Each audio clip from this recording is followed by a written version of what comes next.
Hello and welcome back to the Fields of Anfield Road podcast as we review Liverpool's 3-1 win over AC Milan in the Champions League. I am, as ever, your host, Andy Davis. Let's get into it. So, the goals came from Konate, Van Dijk and Szoboszlai. This is after we went 1-0 behind thanks to a goal from Christian Pulisic 3 minutes into the game.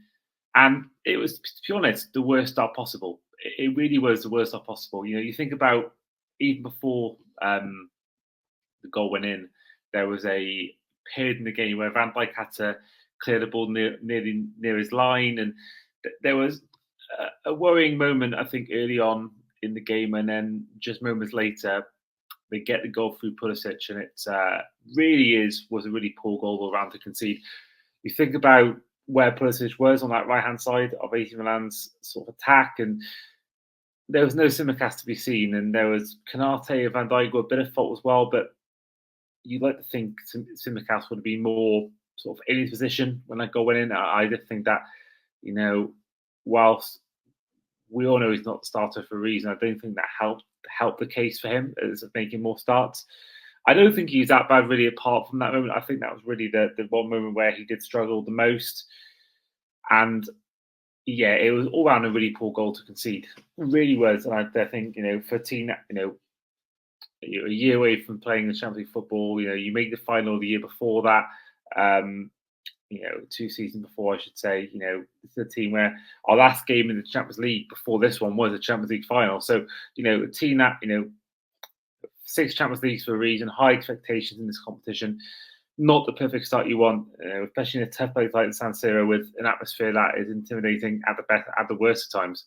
And for me, that was not really where you want to start the game. But if I'm honest, didn't think we were that great until we scored our first goal. And I think the moment when Konate scored his goal, the game completely changed for me, and it was a completely different game. And I think it was, I wouldn't say it was comfortable for the whole rest of that game, but I do feel like AC Milan stopped being as good as soon as we scored through Konate. I feel like the performance was all round very solid. And of course, when Szoboszlai's goals comes in the 67th minute, you know, at that point, the game is done and it was pretty much passenger. Milan had a couple of opportunities here and there, but really didn't really test Alisson too much in this game when it turned 3-1. And yeah, I think for a team that I think really has struggled to really score from many set pieces recently of late, you know, and the amount of times we say how bad our set pieces are, or corners are, or our free kicks are. I was really glad to see the 2 goals we scored from our centre backs, both coming through set pieces. I mean, the first goal, the free kick for me, it was a clear foul when it went in behind him. Didn't really get the ball that much, so I think people were saying that it was a questionable free kick on TV. I did question that decision, just to say something like that, and I didn't question at all either the actual decision itself. I thought it was spot on. And then obviously Trent's free kick comes in, his 11th assist in the Champions League in his career. They said on the TV coverage before, and wonderful delivery from Trent. Really was a fantastic dead ball delivery.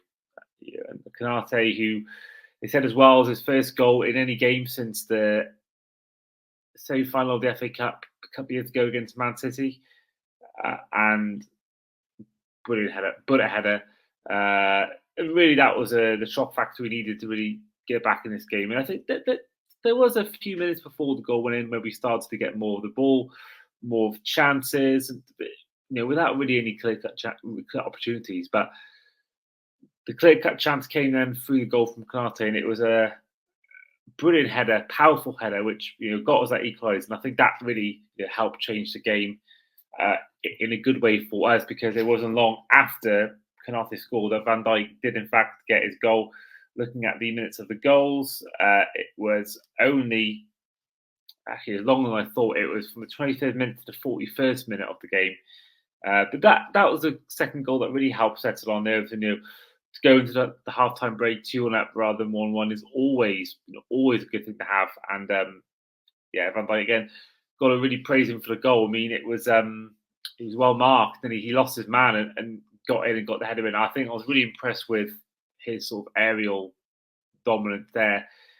Can't for my life remember who the AC Milan player was that he beat in that situation, but I think those two goals really helped turn the game around. And I think had they not scored either of those goals, we go into the half 1-0 down, or even at a stretch 1-1, I think that could have been a much harder game to come back from, because the longer it goes on, you're losing or you're drawing, the more likely Milan, as the underdogs in this game, would have sat back and relaxed. So for me, yeah, I was Van Dijk. For me, it's we all know his quality. We all know what he can do in the air, and that just showed it there.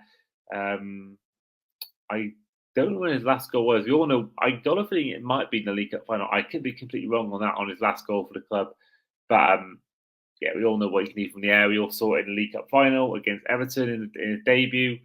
As well, actually, this was actually 10 years after being his Champions League debut, and it was at the San Siro as well. So Van Dijk, bit of a full 180 moment for him. Think about what it was like 10 years ago in his career, what his career is like now, and the amount of trophies he's had, since that 10 years ago debut in the Champions League. But I think overall, I was really happy with this. As I said before, really happy with how the team came back in this game. You look about how we just, especially when we got the 3-1, we passed the ball around with such ease, and we didn't really get danger too much. And I think going into the second half, I think again we pretty much carried on where we left off in that second half, and then we get the goal, to make it 3-1, through Dominic Szoboszlai.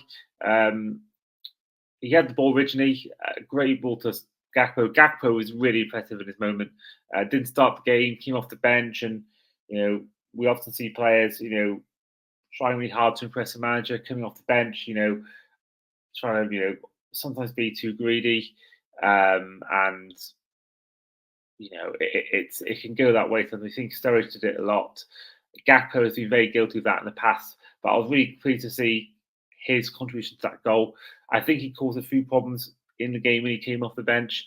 I think for that goal, I was really impressed because he showed a lot of power in his movement with that goal.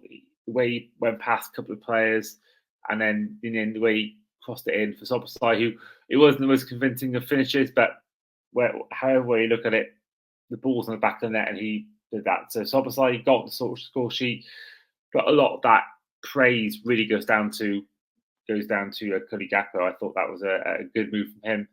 And yeah, since then, not really much we saw from AC Milan. And if I'm honest, it's a good start to the season in terms of the Champions League, because we talked about it in the last episode when we did our teams, which actually I don't believe is actually out yet. I didn't get it out, so that'll be out some point this week. I actually forgot to get that out, so that'll be out some point this week, where we go through our best ever Liverpool 11 based on goals scored in Liverpool's Premier League history. So that'll be coming out at some point next week or this week. But we talked about how good of a start of the season it was, and then we go and lose to Forest 1-0 in a really underwhelming and disappointing game. Especially how the first half went. Second half was just not our half and not our game overall. And credit where credit due is to Forest. Good goal from Hudson-Odoi. They probably deserved their win. They got the 3 points. But could have easily, especially after going 1-0 down too early on, could have been a result that really could have catapulted into another loss in this game. And I'm just glad that we responded like we did, to go goal 0 down and then to really come back with no real problems in doing that. And Champions League, which is obviously a whole new format, which I kind of low key like the new format. I don't know whether it's just because it's new. We'll see whether it stands test of time. But I kind of like it. I don't think the players like it, and I totally get it because there's more games. And I think you talked about Alisson as being very vocal about it. Rodri talked about potentially players striking. But for me, yeah, that could be the only problem that goes against this new Champions League format. But I think it's ultimately good to get a win. We've got some tough games coming up in this Champions League when we've got these fixtures. So for me, yeah, it is a good start. I think it could have been a better start in terms of the game itself, but to finish the game 3-1, pretty much in cruise control since the 41st minute. You can't really fault that. You can't really fault it at all. Not in the slightest. So for me, overall, very happy with the performance. I want to give praise to Gravenberch, who I thought was once again really good. He seems to be a player reborn under Arne Slot. Arne Slot again going for only, if I'm right in saying, only one change. Went and changed against Forest. Took Robertson's place today, Sid McCaster. But apart from that, the rest of the team was pretty much as you were from the first four Premier League games. And Konate and Van Dijk were superb. They had their moment early on that was a bit slippy, which caused the opening goal. But aside from that, you look at the overall performance of the team and our two defenders, Van Dijk and Konate. It was really impressive, really impressive. I thought Konate was fantastic. I think they both were, but I think Konate especially was fantastic.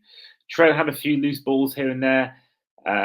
Wouldn't say it was maybe his best game, but he got the assist for the goal. He may have even got assist a second. I don't recall who took the corner, but I think there were a few questionable moments from Trent, but one assist at least might be in the second assist as well. Can't fault that. And then looking elsewhere, Jota was fairly quiet, had a couple of chances here and there. Diaz was quiet as well, and so was Salah. And Salah probably the most active out of the three. But yeah, I think the front three weren't really at their best tonight. But can't be good every game. You can't be good every game, if I'm honest. But yeah, that is where we will end our episode for today. So thank you all for listening to this shorter episode than normal. Just reviewing the AC Milan Liverpool result as Liverpool win 3-1. So as said before, we're going to be bringing you at some point this week, we'll be bringing you the content from me and Tyrese Maynard's all-time Liverpool goal 11. That'll be out, I imagine, Wednesday, Thursday morning. And then we go into the next game. Of course, the Bournemouth game isn't on TV. So again, won't be able to do a review on that. But after that, our next game is going to be the following Saturday, which is on TV against Wolverhampton Wanderers. That day, I'm away for the day with friends from university, but I don't know what time I'll be back. So it may be either it could be a review straight after the game if I'm back by that point. It could be a review where it's maybe 3 hours after the game, or at worst, we'll see a review on a Sunday morning of that day. And I'll be sure to bring you that as early as possible on that day. But that is for 2 weeks' time. So do keep an eye out for our next episode, which will be all about our best goals 11.